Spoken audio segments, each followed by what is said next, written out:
వి gold trusted gold buyers తాకట్టులో ఉన్న బంగారాన్ని విడిపించి ఈ రోజు ఉన్న మార్కెట్ ధరకే కొనబడును. మరిన్ని వివరాలకు సంప్రదించండి 77107720. ప్రభుత్వం ప్రకటించిన జిల్లా విభజనలో భాగంగా రాపూరు, కలవాయి, సైదాపురం తిరుపతి జిల్లాలో వెళ్ళడం చాలా బాధాకర విషయం. ఎందుకంటే ప్రభుత్వం చేసిన విషయంలో అయితే మేము స్వాగతిస్తున్నాం, కానీ దీంట్లో ఒక స్థానికుడిగా, నేను ఒక ప్రజాప్రతినిధిగా, నాయకుడిగా చెప్పే విషయం ఏంటంటే, ఏ సమస్య వచ్చినా మనకు గతంలో డివిజన్ ఆఫీసు గూడూరు ఉండింది, పొదలకూరు ఉండింది, నెల్లూరు ఉండింది. ఇక్కడ ఇప్పుడు ఏ సమస్య వచ్చినా తిరుపతికి వెళ్ళాలంటే సుమారు 100 కిలోమీటర్లు.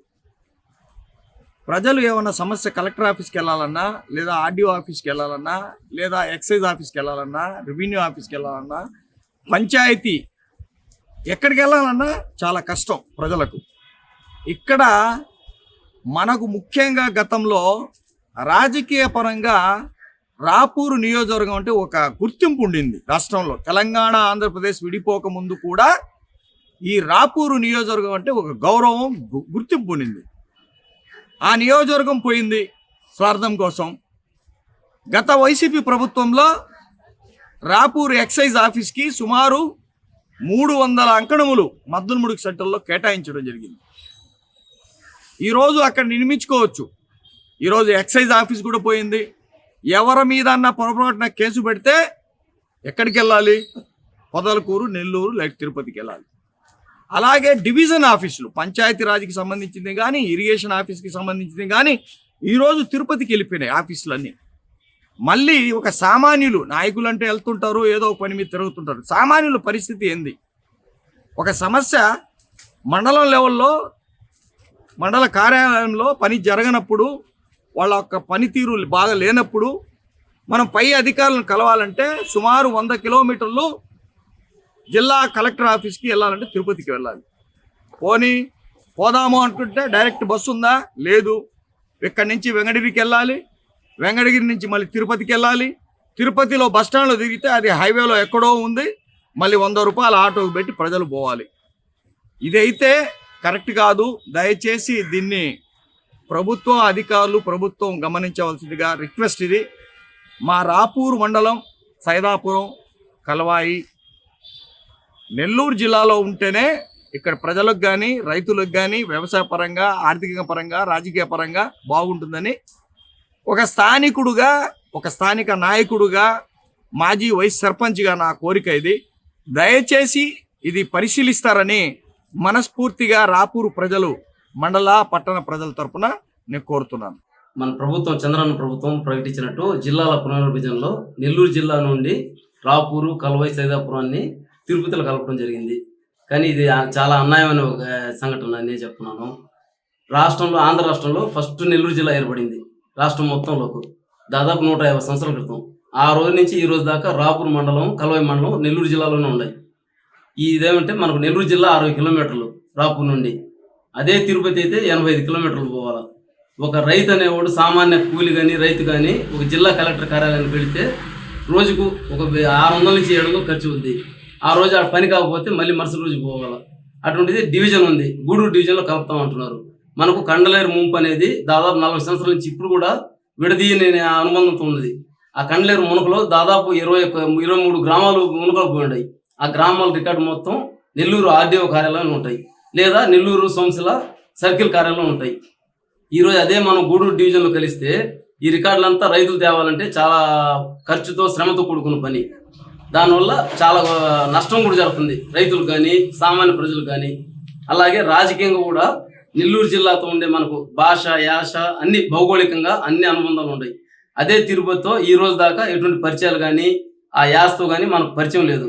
అందులో మనం కోస్తా ప్రాంతంలో ఉన్నాం ప్రస్తుతానికి.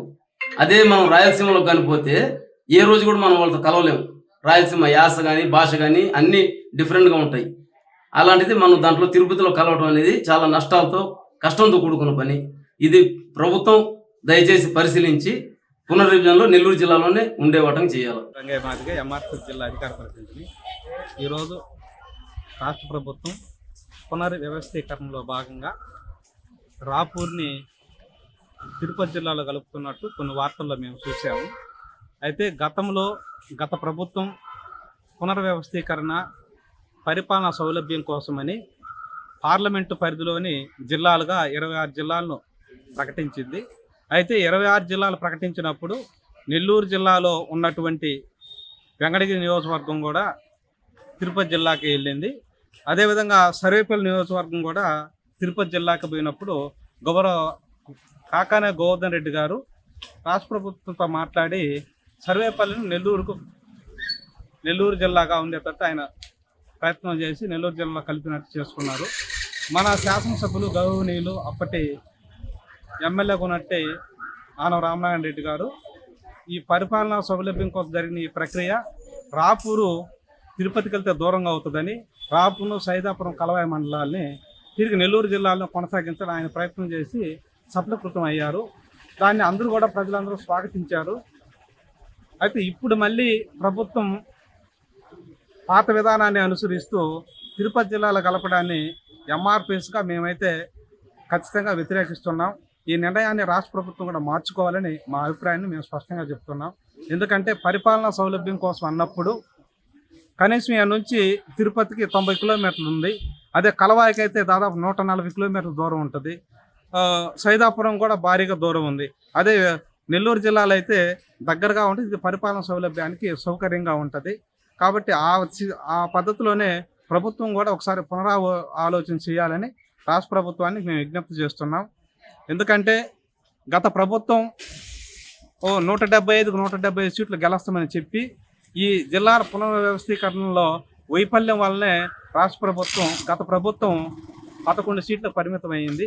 అంటే ప్రజల అభిప్రాయాన్ని ఓటు రూపంలో చూపించారు. అది మనసులో పెట్టుకోవాలే కానీ గత ప్రభుత్వంలో బాగా ప్రక్రియ జరిగింది, అదే విధాన్ని కొనసాగిస్తామని చెప్పి కొంతమంది ప్రకటన చేయడం కూడా మేము విన్నాం వైఎస్ఆర్సీపీ నాయకులు. అయితే ఆ పునర్వ్యవస్థీకరణలో పార్లమెంట్ తిరుపతి పరిధిలోకి అయితే సర్వేపల్లి కూడా అలాగొస్తే వస్తే మనకు తిరుపతి పరిధిలోకి రావాలి. సర్వేపల్లి మాత్రం నెల్లూరులోనే ప్రకటించి ఇప్పుడు వెంకటగిరి నియోజకవర్గం సగం కూడా తీసుకెళ్లి పూర్తి స్థాయిలో కలపడం అంటే ప్రజలకు చాలా దూరం అవుతుంది. గత ప్రభుత్వం వైఫల్యమే ఈ ప్రభుత్వం చేయడం వలన గత ప్రభుత్వం ప్రజా వ్యతిరేక విధానాన్ని చూసింది. 11 సీట్లకు పరిమితం అయిపోయిందంటే పునర్వ్యవస్థీకరణలో పరిపాలనా సౌలభ్యం కోసమని వాళ్ళు చేసిన ప్రక్రియ ప్రజలకు నచ్చకపోవడం వల్లే గత ప్రభుత్వం 11 సీట్లకు పరిమితమైంది. గతంలో గౌరవ స్వర్గీయ నందమూరి తారక రామారావు గారు తాలూకాలు ఉన్నాయి, తాలూకాల్లో ప్రజలకు దూరం అవుతుందని చెప్పి తాలూకాలను రద్దు చేసి మండలాలను చేయడం వల్ల అప్పుడు ప్రజలు స్వాగతించారు రామారావు గారు తీసుకున్న నిర్ణయాన్ని. ఎందుకంటే 50 గ్రామాలు అట్లా కలిపి ఒక మండలంగా చేశారు. దీని పరిపాలనా సౌలభ్యం కోసం ఉపయోగపడింది. కానీ ఇప్పుడు అట్ట కాకుండా 100 కిలోమీటర్ల దూరం ఉన్న దగ్గర 30, 40, 50, 60 కిలోమీటర్ల దూరం ఉన్న జిల్లాలో తీసుకెళ్ళి 100 కిలోమీటర్ల దూరంలో కలపడం అంటే ప్రజలకు అసౌకర్యంగా ఉంటుంది. అందులో ఎప్పుడో కొంత దశాబ్దాలుగా మనం అందరం కూడా నెల్లూరు జిల్లాలో ఉన్నాం కాబట్టి అక్కడ అలవాటు కూడా అయిపోయి ఉంటారు ప్రజలకి.